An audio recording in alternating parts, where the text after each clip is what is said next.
ప్రజల సమస్యల్ని భారతీయ జనతా పార్టీ స్వీకరించి ఆ సమస్యలని పరిష్కరించేటటువంటి విధంగా కృషి చేసేటటువంటి కార్యక్రమాన్ని జనతా వారధి అనే కార్యక్రమంతో భారతీయ జనతా పార్టీ ముందుకు తీసుకుని వెళ్తున్నాం. ఈ కార్యక్రమంలో భాగంగా ఈరోజు కలెక్టర్ ఆఫీసులో నిర్వహిస్తున్నటువంటి గ్రీవెన్స్ కార్యక్రమానికి విజయనగరం జిల్లాలో ఉండేటటువంటి వివిధ రకాల సమస్యలు ఏవైతే భారతీయ జనతా పార్టీ నాయకుల వద్దకు వచ్చిందో వాటినన్నింటినీ కూడా క్రోడీకరించి ఇక్కడ కలెక్టర్ గారికి తెలియపరచడం జరిగింది. ఇందులో ముఖ్యమైనటువంటి విషయాలు ఒకటి భూ రికార్డులు. గత ప్రభుత్వ హయాంలో జరిగినటువంటి దుష్ట రాజకీయానికి ఒక కార్యక్రమం ఏదైతే భూ రికార్డుల తారుమారు జరిగిందో ఈ భూ రికార్డుల తారుమారు విషయంలో చాలామంది ఈరోజు రైతులు గ్రామాల్లో ఉండేటటువంటి ప్రజలు చాలా ఆందోళన గురవుతున్నటువంటి పరిస్థితిలో కలెక్టర్ గారికి రెవెన్యూ క్లినిక్లు ఏవైతే ప్రస్తుతం నిర్వహిస్తున్నారో వీటిని గ్రామ స్థాయిలో నిర్వహించాలని, అత్యంత త్వరితగతిన భూ రికార్డుల సవరణలు చేయకపోయినట్టయితే రానున్న రోజుల్లో కోర్టు కేసులకి పెరిగి ప్రజల మధ్య అశాంతి నెలకొనేటటువంటి పరిస్థితి ఉంటుంది. కాబట్టి ఈ సమస్య మీద త్వరితగతిన మీరు పరిష్కారం చూపాలని చెప్పి కోరడం జరిగింది. దానికి కలెక్టర్ గారు వెంటనే స్పందిస్తూ ఎవరికైతే భూ రికార్డులు తారుమారు జరిగిందో అంటే లేని భూమిని రికార్డుగా వాళ్ళ రికార్డులో నమోదు చేయబడినా లేదా వారికి చెందినటువంటి భూమిని రికార్డులోంచి తొలగించబడిన ఈ రెండింటి విషయాల్ని కూడా అక్కడ ఉండేటటువంటి విలేజ్ రెవెన్యూ ఆఫీసర్ ఎవరైతే మనకి ఉంటారో ఆయన దృష్టిలో తీసుకొని వచ్చి లిఖితపూర్వకంగా ఇచ్చినట్టయితే వెంటనే దాని మీద స్పందిస్తూ తగు చర్యలు తీసుకుందామని చెప్పేసి హామీ ఇచ్చారు. అత్యంత వేగంగా రాష్ట్రంలోనే అన్ని జిల్లాల కన్నా ముందు మన విజయనగరం జిల్లాలోని ఈ సమస్యను పరిష్కరిద్దామని చెప్పేసి కలెక్టర్ గారు తెలియజేశారు. ఎటువంటి సమస్య వచ్చినా కూడా ఆయన దృష్టికి తీసుకొని వస్తే త్వరితగతిన రెవెన్యూ రికార్డులను సవరణ చేద్దామని చెప్పేసి ఆయన వ్యక్తిగతంగా కూడా హామీ ఇవ్వడం జరిగింది. అలానే విజయనగరం జిల్లాలో ఉండేటటువంటి 50 మంది ప్రజానీకానికి మా యొక్క విన్నపం, మీకు మీ యొక్క భూ సమస్యలు ఏమున్నా భూ రికార్డుల్లో జరిగినటువంటి తప్పిదాలను సవరణ చేసుకోవడానికి ఎటువంటి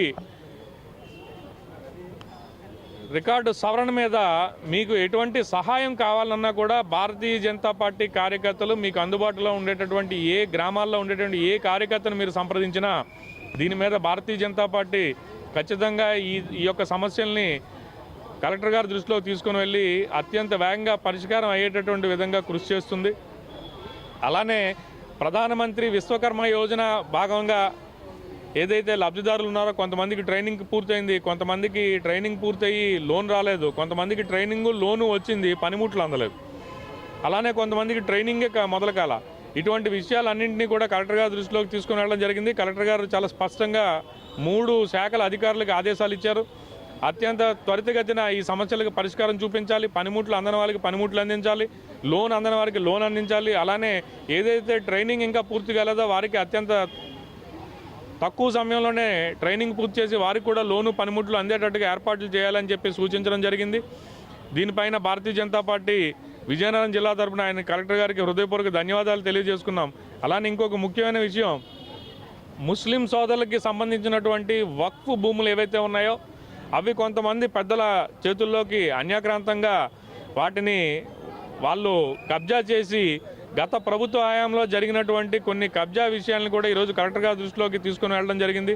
కొంతమంది ముస్లిం మిత్రులు భారతీయ జనతా పార్టీకి తెలియజేశారు, అయ్యా పలానా సర్వే నెంబర్లో ఉండేటటువంటి భూమి కబ్జాకు గురైందని చెప్పేసి. దాని మీద మనం కలెక్టర్ గారికి తెలియపరిచాం. కలెక్టర్ గారు అత్యంత త్వరితగతిన ఈ సమస్యకు పరిష్కారం చూపించి తిరిగి ఆ భూమి వక్ఫ్కి చెందేటట్టుగా అక్కడ ఉండేటటువంటి కబ్జాదారుల్ని ఖాళీ చేయించి వక్ఫ్కి అప్పచెప్దామని చెప్పేసి కూడా ఆయన మాట్లాడడం జరిగింది.